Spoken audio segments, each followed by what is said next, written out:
स्वागत है Cognizant academy के इस प्लेटफॉर्म पर जहां पर हम लोग बात करते हैं लॉट्स ऑफ न्यूमेरिकल प्रॉब्लम्स की, लॉट्स ऑफ एमसीक्यूज की and lots of several topics पर जो है हम लोग यहाँ पर डिस्कस करते हैं।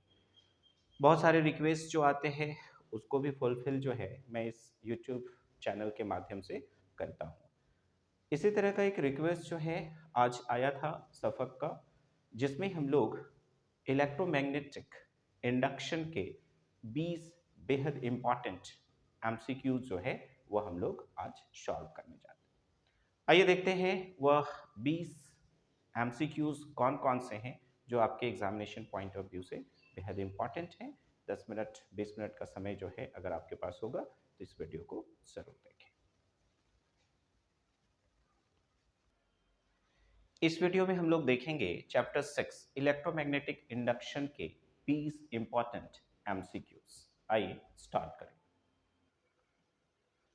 क्वेश्चन नंबर 1 है the electromagnetic induction was discovered by, और करेक्ट आंसर होगा Faraday, that is option number B. इन्होंने इलेक्ट्रोमैग्नेटिक इंडक्शन को 1831 में डिस्कवर किया था। और इस चैप्टर में हम लोग Faraday's laws of electromagnetic induction जो है ये हम लोग पढ़ते हैं, और इलेक्ट्रोमैग्नेटिक इंडक्शन जो है उसको डिस्कवर भी इन्होंने ही किया था 1831 में। नेक्स्ट क्वेश्चन है in the electromagnetic induction the induced EMF is independent of. तो इलेक्ट्रोमैग्नेटिक इंडक्शन में इंड्यूस्ड ईएमएफ जो है किस पे डिपेंड नहीं करता है, ये सवाल है। हम लोग पढ़े हैं इंड्यूस्ड ईएमएफ जो है directly proportional to d phi by dt होता है, यानी कि rate of change in magnetic flux पे ये इंड्यूस्ड ईएमएफ जो है वो डिपेंड करता है। यानी कि ये जो डी फाई है that is change in magnetic flux, और dt जो है वो चेंज इन टाइम है। तो पहले दो ऑप्शन जो आप देख रहे हैं चेंज इन फ्लक्स और टाइम जो है इस पे इंड्यूस्ड ईएमएफ डिपेंड करता है। सवाल है इंड्यूस्ड ईएमएफ किस पे डिपेंड नहीं करता है। अब यहाँ पे देखिए ये जो फाई है, फाई इज इक्वल टू हम लोग जानते हैं बी डॉट ए, या फिर इसको हम लोग लिखते हैं बी ए कॉस थीटा। ये एक टर्न का हो गया। अगर नंबर ऑफ टर्न्स जो है n है तो टोटल मैग्नेटिक फ्लक्स जो है यहाँ पर हम लोग n जो नंबर ऑफ टर्न्स है उससे मल्टीप्लाई करके फाइंड आउट करते हैं मैग्नेटिक फ्लक्स। और चूंकि ये मैग्नेटिक फ्लक्स जो है इंड्यूस्ड ईएमएफ जो है मैग्नेटिक फ्लक्स पे डिपेंड कर रहा है, और ये जो मैग्नेटिक फ्लक्स है आप देख रहे हैं कि नंबर ऑफ टर्न्स पे भी डिपेंड कर रहा है। तो आंसर क्या होगा? In the electromagnetic induction the induced EMF is independent of resistance of coil. ये रेजिस्टेंस ऑफ कॉइल पे बिल्कुल डिपेंड नहीं करता है। नेक्स्ट क्वेश्चन है Lenz's law in accordance with. Lenz law जो है किस पे बेस्ड होता है? तो लेंज लॉ जो है ये बेस्ड होता है law of conservation of energy पर। Lenz's law in accordance with, correct answer होगा option number B, that is law of conservation of energy. Next question है question number 4 unit of self inductance. तो unit of self inductance henry होता है, काफी important है। अगर इसके जगह में म्यूचुअल इंडक्टेंस का भी पूछे तो उसका भी यूनिट जो है वह हेनरी ही होता है। तो unit of self inductance is, correct answer होगा हेनरी, जो कि ऑप्शन नंबर सी में मौजूद है।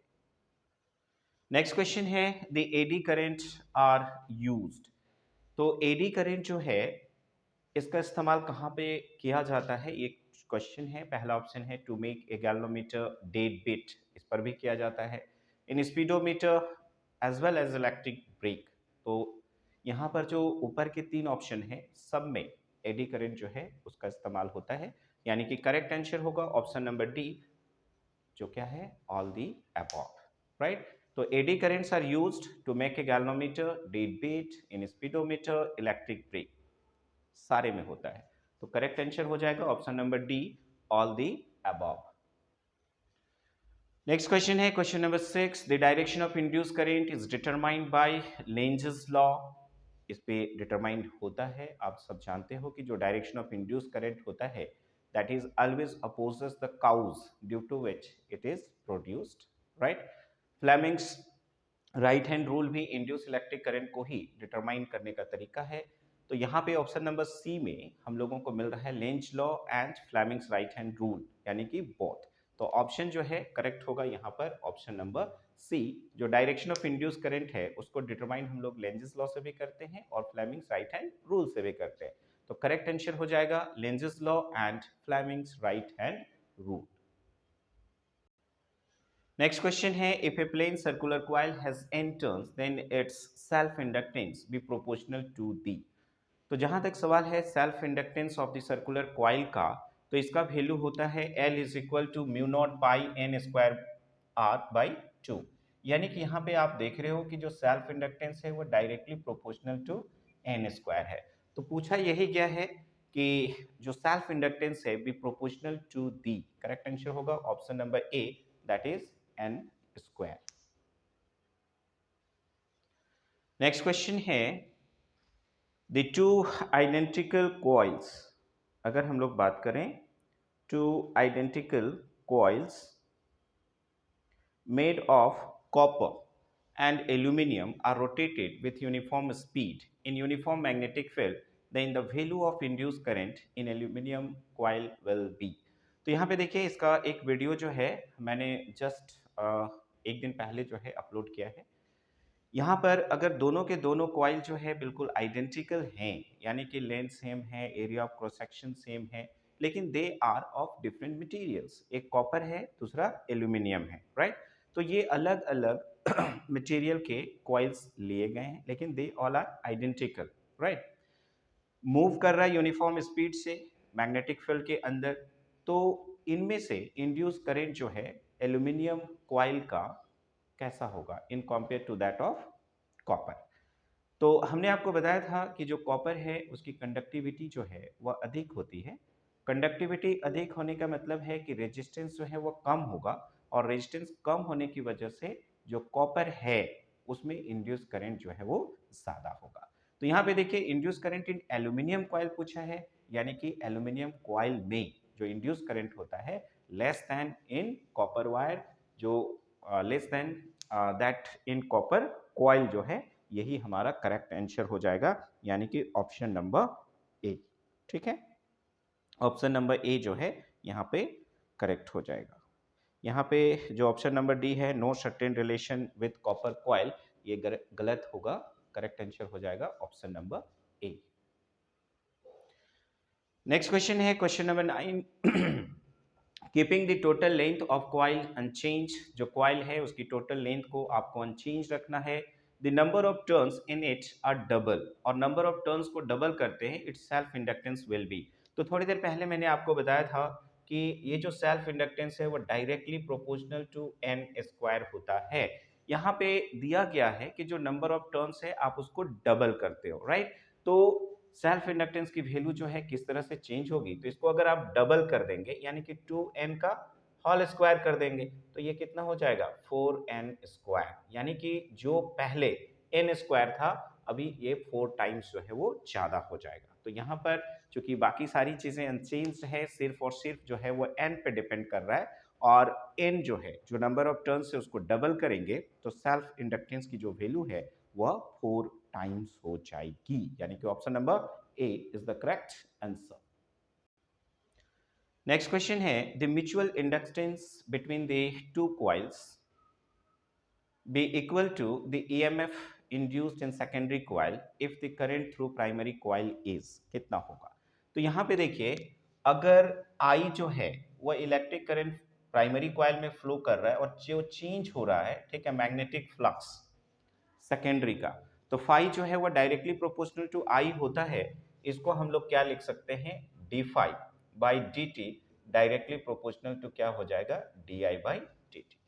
तो जो करंट चेंज हो रहा है प्राइमरी में उसकी वजह से सेकेंडरी का मैग्नेटिक फ्लक्स जो है वो क्या होता है, चेंज होता है। हम लोग Faraday's laws of electromagnetic induction से क्या जानते हैं कि ये जो इंड्यूस्ड ईएमएफ है वो directly proportional to d phi by d t होता है। अब यहाँ पर d phi by d t जो है directly proportional to d I by d t है, तो इंड्यूस्ड ईएमएफ जो है हम लोग इसको d I by d t भी लिख सकते हैं।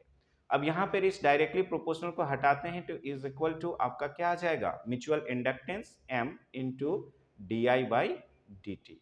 अब सवाल ये पूछा गया है the mutual inductance between the two coils be equal to EMF. ये जो म्यूचुअल इंडक्टेंस है वो ईएमएफ के बराबर हो जाए। कब होगा?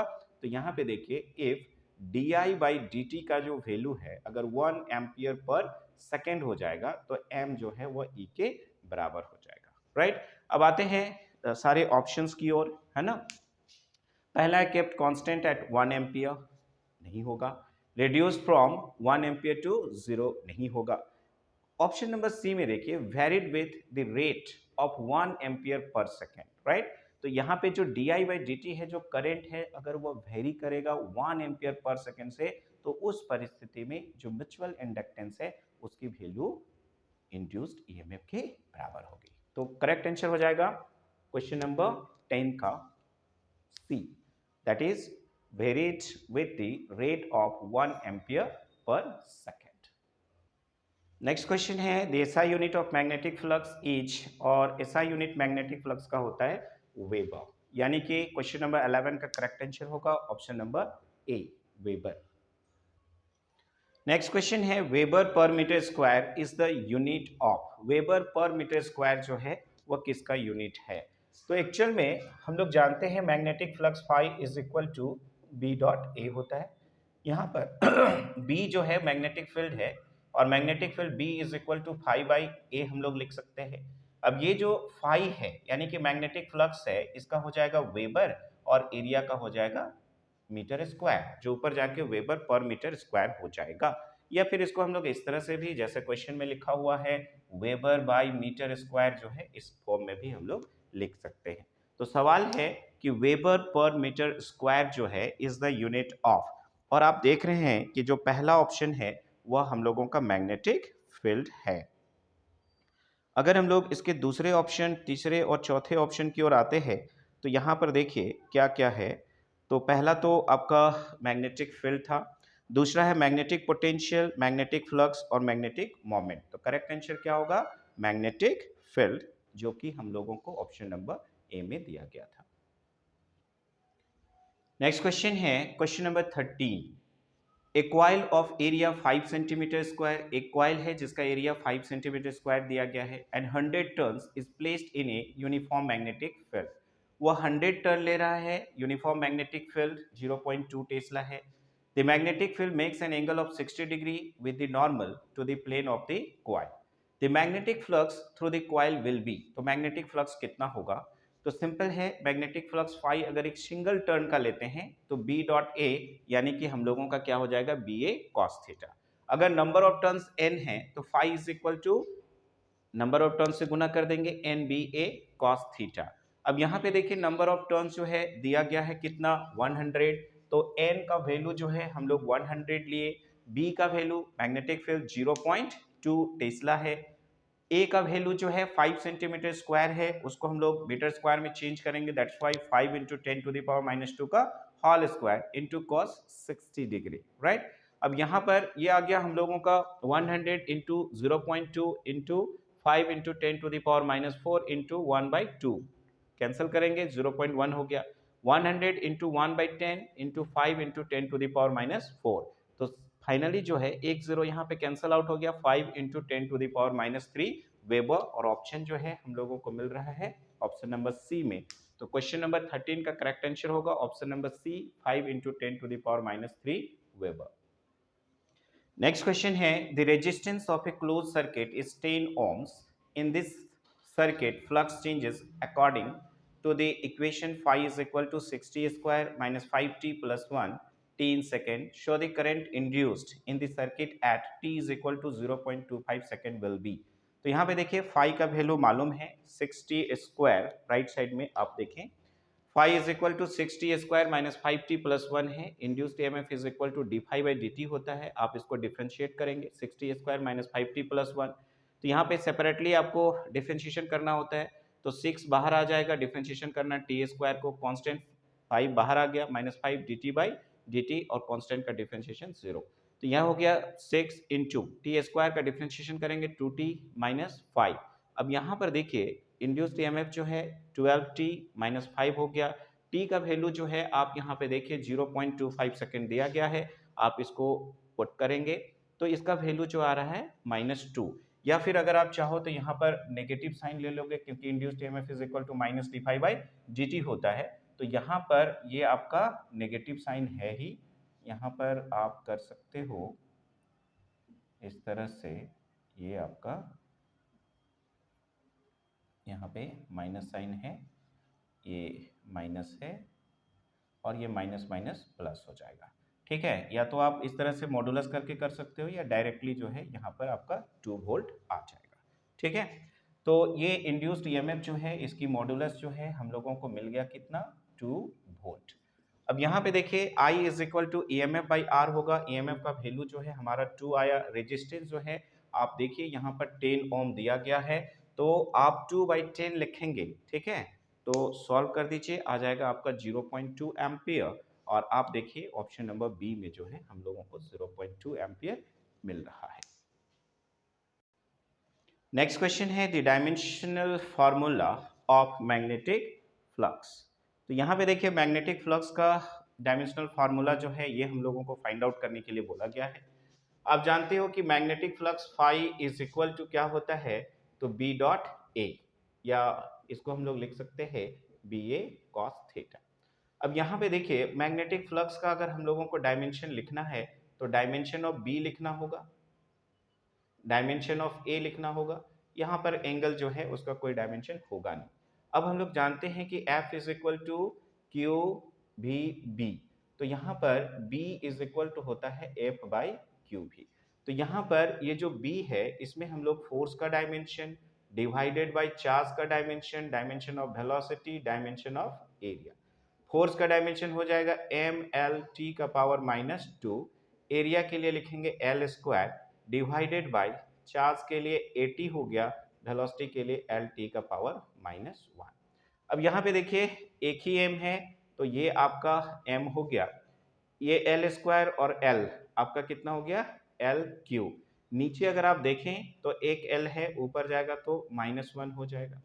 टी का पावर जो है आप देख रहे हो कि ऊपर में -2 है और यहाँ पर टी प्लस में भी है माइनस में भी है, कैंसल आउट हो जाएगा। ए बचा हुआ है, ए ऊपर जाएगा तो ए का पावर -1 हो जाएगा। तो डायमेंशन ऑफ मैग्नेटिक फ्लक्स जो है वो कितना होगा, तो यहाँ पर देखिए फाइनली हम लोग लिख सकते हैं एम एल स्क्वायर टी का पावर -2 ए का पावर -1। तो यहाँ पर देखिए एम एल स्क्वायर टी का पावर -2 ए का पावर -1 जो है ये कहीं नहीं मिल रहा है, एक्चुअल में आंसर में ऑप्शन बी दिया हुआ है, यहाँ पर होना चाहिए था क्या, -2, राइट।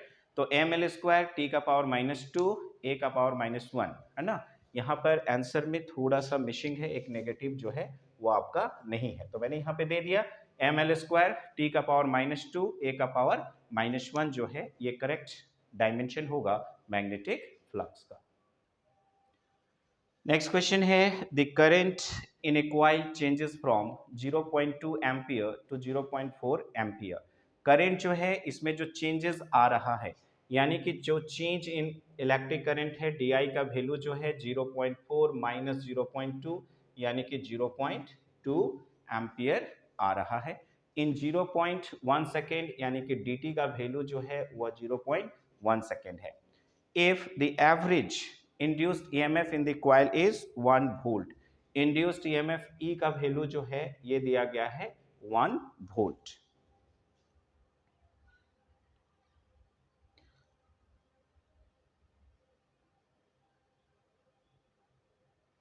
तो यहाँ पे देखिए सेल्फ इंडक्टेंस L का वैल्यू जो है इस क्वेश्चन में एक्चुअली हम लोगों को फाइंड आउट करना है, किसका वैल्यू निकालना है, सेल्फ इंडक्टेंस जो है इसकी वैल्यू जो है वो निकालना है।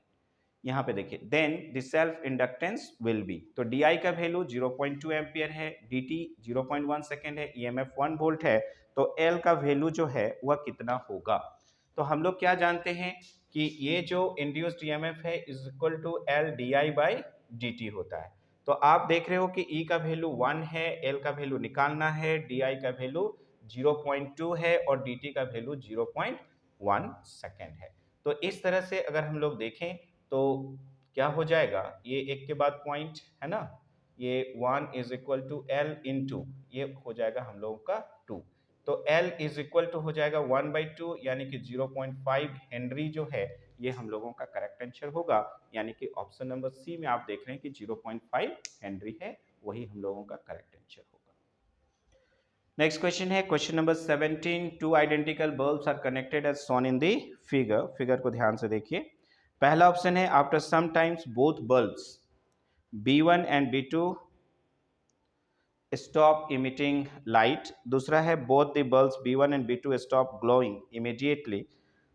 तीसरा ऑप्शन है bulb B1 immediately and bulb B2 stops glowing after some times, bulb B2 immediately। तो यहाँ पर अगर आप देखो इस डायग्राम में, है ना, तो bulb B2 immediately and bulb B1 stop glowing after some times. तो यहाँ पर करेक्ट आंसर जो है ये होगा ऑप्शन नंबर डी। ठीक है, तो ये क्वेश्चन जो है इसका करेक्ट आंसर हो जाएगा ऑप्शन नंबर डी। डायग्राम को ध्यान से देखेंगे तो आपको क्लियरली पता चल जाएगा कि बल्ब B2 इमीडिएटली जो है ग्लो करेगा and bulb B1 stop glowing after some time. Next question जो है अगर हम लोग देखें question number 18।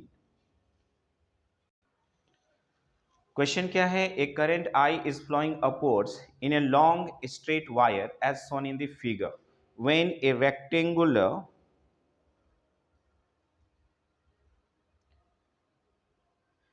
rectangular loop of wire placed near it is pulled to the right, the current induced in the loop will, है ना। तो induce current जो है उसका डायरेक्शन किधर होगा, ये सवाल पूछा गया है। तो यहाँ पे देखिए करंट फ्लो कर रहा है यहाँ पर, तो इसके चारों तरफ जो है आपका क्या होगा, एक मैग्नेटिक फील्ड होगा। और अगर इस रेक्टेंगुलर कॉइल को अगर हम लोग बाहर लेके जा रहे हैं, राइट, तो बाहर लेके जा रहे हैं तो जो मैग्नेटिक फील्ड है वह इनवर्ड डायरेक्शन में क्या हो रहा है, डिक्रीज कर रहा है। और अगर इनवर्ड डायरेक्शन में डिक्रीज कर रहा है, decrease that means no change होता है, आप एक्सप्लेनेशंस में देखे होंगे हमारे वीडियोस में। तो जब रेक्टेंगुलर कॉइल को अगर हम लोग दूर लेके जा रहे हैं, यानी कि जो आपका मैग्नेटिक फील्ड है वो इनवर्ड डायरेक्शन में डिक्रीज हो रहा है, डिक्रीज होने से नो चेंज। तो यहाँ पर जो इंड्यूस्ड ईएमएफ डेवलप होगा और उसकी वजह से जो इंड्यूस इलेक्ट्रिक करंट मिलेगा, ठीक है, तो वहां पर इंड्यूस इलेक्ट्रिक करंट की वजह से जो मैग्नेटिक फील्ड होगा वह भी इनवर्ड ही होगा। और इनवर्ड होने से डायरेक्शन जो है वह क्या होता है, क्लॉकवाइज। यानी कि option number C is the correct answer, that is flow in clockwise direction. Question number 19 है the dimensional formula of induced EMF is. और इंड्यूस्ड ईएमएफ जो है, ठीक है, इसका डायमेंशन जो है क्या होगा, तो ml स्क्वायर टी का पावर -3 ए का पावर -1। तो क्वेश्चन नंबर 19 का करेक्ट आंसर जो है वह हो जाएगा ऑप्शन नंबर ए, ml स्क्वायर टी का पावर -3 ए का पावर -1, याद रखेंगे। नेक्स्ट है क्वेश्चन नंबर 20। क्वेश्चन नंबर 20 में अगर आप देखें the dimensional formula of self inductance is, तो यहाँ पर ml स्क्वायर टी का पावर -2 ए का पावर -2, इसका करेक्ट आंसर हो जाएगा ऑप्शन नंबर ए। तो ये थे हम लोगों की इलेक्ट्रोमैग्नेटिक इंडक्शन के 20 MCQs, राइट। नेक्स्ट वीडियो जो है हम लोग देखेंगे इवनिंग में, जो आपका एग्जामिनेशन कंप्लीट हो जाएगा तो उसका हम लोग आंसर की देखेंगे। इस वीडियो में इतना ही। Thank you for watching this video.